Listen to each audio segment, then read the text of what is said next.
Greetings, Hebron family. It is Friday, September the 18th, 2020. It's already been a great school year. We're excited to be back with our students and engaging our students in class, engaging our students in our RLO option for those of you who are out there doing that as well. Hey, if this is your first time jumping in on a Taylor Talk, we do two things here. One, we jump into God's Word kind of hardcore and make sure that we're jumping in to really find how God's Word applies to our lives. And so we're going to spend a few minutes there. And then each and every week we have the opportunity to also either meet one of our students who are doing something pretty cool here, or to be able to talk about one educational technique. We tend to spend about 10 minutes doing a Taylor Talk each and every week. So let's jump in with our devotional. So our devotional today, we are calling the A-Team. And for those of you who are like my age or a little bit younger, I'm not talking about Hannibal Smith and the A-Team. I can't shake the theme song. Dun, dun, dun, dun. Hey, I can't shake it, man. That's the A-Team. But that's not what we're going to talk about. Instead, we're talking about the A-Team that God chose to impact the world. And so the A-Team here comes out of Acts chapter 1. And let me jump in here on three different points. One is the power that we receive from the Holy Spirit. So in Acts chapter 1, verses 4 through 8, I want to read this section. So in this section of scripture, right, Jesus has died on the cross. He has been resurrected. And now he's going to be ministering here on earth for the 40 days before his ascension. And in Acts chapter 1, we see the ascension. And so here in verses 4 through 8, it says this.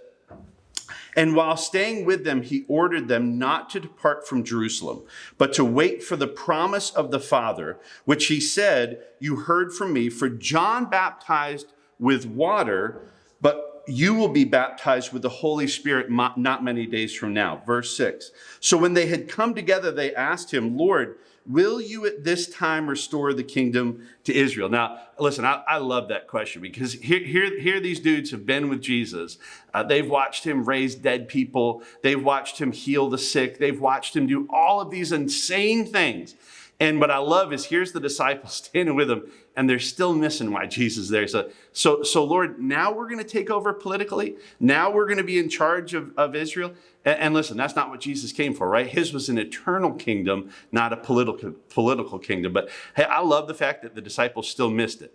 It makes me feel a lot better, like recognizing how many times I miss what God's doing, and yet the Lord still tolerates me and still loves me. Listen, I love that fact. So here they say, "Hey, so are we going to take over now?" He said to them, "It is not for you to know time or seasons that the Father has fixed by his own authority, but you will receive power when the Holy Spirit has come to you."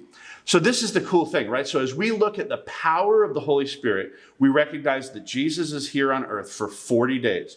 During that time frame, his kind of big task is to prepare his disciples and these other men and women who are really going to be engaged, this A-team that are going to be engaged to change the world. And so he has this challenge to prepare them for the Holy Spirit and to recognize. And so here he says, you will have power.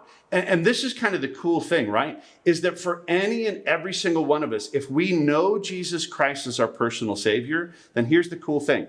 The same power that Jesus spoke about to his disciples and to this A-team of life-changing impactors, right? That same power, we get to tap into that exact same power because of our relationship with Jesus Christ. So I talk about it all the time, right? Our theme this year is to be bold. The boldness that we experience is not our own. I'm not bold in my intrinsic nature. I'm bold because my boldness is borrowed from a loving and a powerful God. And so when we recognize that, we recognize the power that we can experience through God because of his Holy Spirit. Now, here's the second part in this section of scripture. Out of the second part of verse 8, it says this. So the first part, it says, "You will receive power when the Holy Spirit has come upon you." Now, here's the second part. "And you will be my witnesses in Jerusalem and in Judea and to Samaria and to the ends of the earth." So as I'm talking with our students about this, and we're working through Acts this year in chapel, I talk about this idea of concentric circles, where it's like we're throwing a stone into this placid lake. It hits the water, and we get these concentric circles that come out from that. Hey, that's Jerusalem and Judea and Samaria and to the ends of the earth. And Jesus says, hey, hold there, because you're going to gain power that you're going to need. Now, here's the cool thing that I think about, is that these disciples then, they take that concentric circle method, this plan that Jesus has laid out for them to impact the world. They take that really seriously. So you've got disciples heading to India. You've got disciples heading to all these different parts of Asia. You've got disciples heading everywhere, all over the world, on these missionary journeys to bring the gospel. So he says, hey, first you're going to receive power, and then he gives them the task that you're going to be my witnesses. Now here's the cool thing, is he's talking to the A-team, right? As he's dealing with the A-team, the people who will change the world, this same task of them being witnesses, hey, here's the cool thing. That's still our task today. So we're still meant to be part of the A-team, and our task here on earth is to still be witnesses to his kingdom. So I love that idea. Now here's the third thing, is that it talks about unity. Now in verse 12 through 14, it says this: Then they returned to Jerusalem from the mount called Olivet, which is near Jerusalem, a Sabbath day's journey.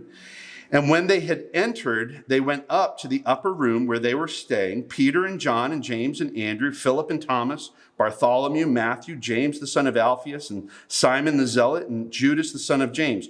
Now look at this. All these with one accord were devoting themselves to prayer together with the women. And in those days, Peter stood among them, the brothers, and the company of persons was all in all about 120. Now, here is what I love, right? This is a lesson that we cannot miss, because it is so apropos of what we have today in our own culture. So here's the A-team, okay? These are the people that God, right? God, the creator of the universe, the one who spoke the universe into existence, the one that put the planets in orbit, right? This is the same God who, when he goes about to choose the people who are going to change the world, here's what he chooses. It says here there's 120 in this upper room. They're putting together the game plan to impact the world. Now notice this. As he's looking at this group, here's what we have, right? In this group, we have men and we have women. Now, listen, during this period of time, there was this massive gender divide. There was this barrier that separated. Jesus tears down that barrier. He says, hey, out of this 120 people who are going to change the world, they're men and they're women. Now we go into a few verses later and we're going to see a list of 16 different nations that were represented. So in this, we've got men, we've got women. In this group, we also have from every nation under the sun. Now here's the deal. Of these nations that are represented, hey, people from those nations some would have brown skin, and some would have white skin, and some would have black skin, and some would have every color of skin under the rainbow, everything that God has designed, right? All of this beauty of diversity. So here's the thing, right? The A-team, the plan that God has, was both men and women, and it was people of every skin color, socioeconomic background, everything. All of the things that the world tries to say are barriers for us are not barriers when we talk about the kingdom of God. Now, here's the awesome thing. This phrase, there are two different phrases in here. The first phrase he says is with one accord. And then the second thing is they had everything in common. Now, look at this group. Men, women, people from 16, 17, 18 different nations here represented. People every color under the skin, under the sun. People coming from all these different socioeconomic backgrounds. Look at this, though. They had everything in common, right? They were in one accord. So here's people that our world today says we shouldn't have anything in common. But here's what they had in common. What they had in common was the most important thing, and that's Jesus Christ. Because they were united in Christ, any of these other things that used to be barriers become very secondary. Hey, what a powerful lesson. When Jesus chose the A-team, he chose a team of diversity. He chose a team of men and women coming from every type of background to impact and change the world. Hey, guess what? We're still part of that A-team. Are we going to be part of that A-team? Hey, next I want to introduce you to one of our super cool lower school kids. I'm going to pause for 1 minute and we're going to invite him in. All right, so hey, today I get to introduce you to one of our lower school students. This is Isaiah. Isaiah is in 5th grade. He's a pretty big kid, so he kind of looks like he's a little bit older. But he's a 5th grade kid. We were just talking beforehand, and I was asking him what he does, and he said, I really like to focus on my academics. So love Isaiah. He's a cool kid. So Isaiah, tell me a little bit about how your leadership is being developed here at HCA. Well, the teachers teach you a lot about leadership. They also look out for leadership, and they also tell you different ways that you can be a leader. I love that. Okay, so tell me how about spiritual growth here at HCA? How's that happening? Miss Sprout, my Bible teacher, she teaches a lot about scripture. She tells stories. Like one time we went outside, we got to go on our blankets, and she taught us about stories and told us different scriptures. I love that. Okay, very cool. All right, now I also just primed him just before we walked in here on praying, but you're okay to close us in prayer? All right, Isaiah, close us out in a word of prayer today, okay?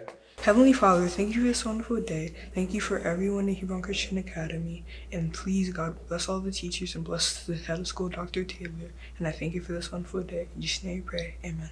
Awesome. Hey, what a blessing it is to serve here at HCA with great students just like Isaiah. It's a pleasure for us to be here. Have a great week, HCA.